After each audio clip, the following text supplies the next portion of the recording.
a European country virtually self-sufficient in oil. Oil is the basic wealth of a nation if you have it, and cherishing it, nourishing it, encouraging it, controlling it was what national policy should be about. A bigger oil producer than Kuwait. This is our oil industry. I'm Hayley Miller. And with an oil industry off the Scottish coast worth billions and billions of pounds. As high, I think, today as $130 a barrel. So how important must oil be to a country like Scotland, where we have it right on our doorstep? Having your own oil gives you political muscle. Margaret Thatcher's top civil servant, Sir Bernard Ingham, believes having your own oil supply is vital to a nation state. If we didn't have it, how much would we have to pay across the world for it? And how much more insecure would we be? Of course, the fact that a lot of oil and gas is in the hands of Islamic nations. Scotland's oil. There are 284 platforms like this, and I've discovered that in total they produce more oil than Kuwait. Why don't we hear about that? Is it a case of out of sight, out of mind? Claymore's been here since the late 70s. In Aberdeen, a young economist was getting excited about the potential treasure in the North Sea. He eventually became the official historian of North Sea oil. It wasn't until '69 when the big discovery of Ekofisk in the Norwegian sector was made. So by the mid-70s, it was clear that the UK continental shelf was going to be a major province, even by world standards. The government was pinning its hopes on the North Sea.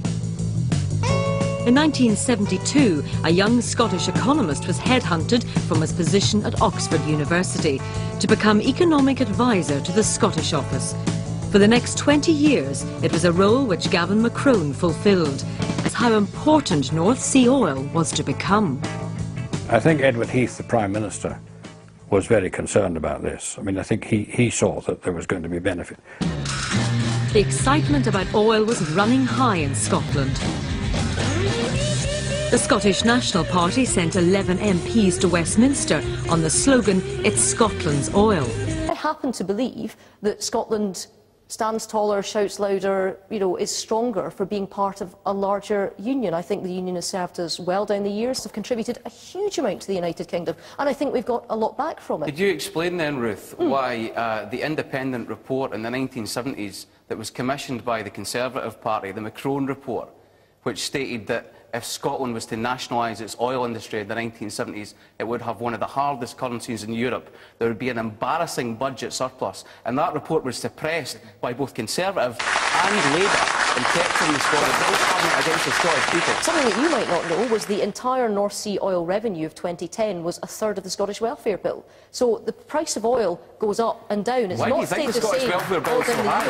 Why is the Scottish welfare bill so high? Because of the recession, because of the policies perpetrated by successive governments in Westminster. But frankly, I think the welfare bill's that's why so high because of the that's status of Scottish Labour that's been entrenched for many, many years. But that would be the argument I would make. Over the last 30 years, the Treasury has benefited vast windfall North Sea oil, which the government can spend, which the last Labour government was to discover.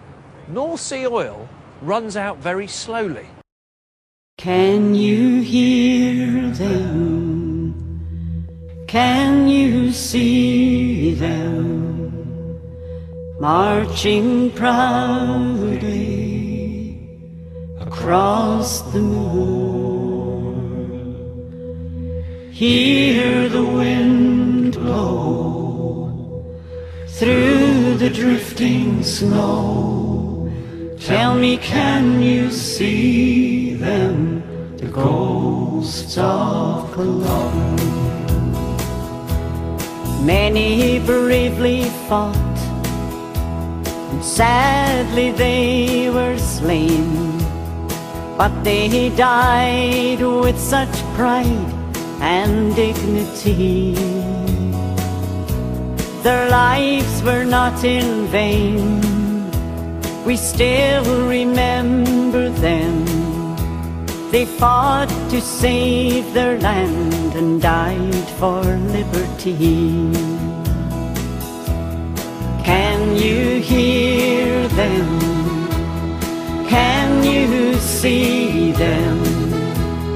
marching proudly across the moon. Hear the wind blow through the drifting snow. Tell me, can you see them, the coasts of Culloden? Through the mist you'll hear a lonely piper play. Listen carefully, you'll hear a mournful cry. Swords and bayonets crash as man to man they clash. They came to fight to live, and now they die. Can you hear them? Can you see them? Marching proudly across the moon. Hear the wind blow through the drifting snow. Tell me, can you see them, the ghosts of Culloden? Can you hear them? Can you see them? Marching proudly across the moon. Hear the wind blow through the drifting snow. Tell me, can you see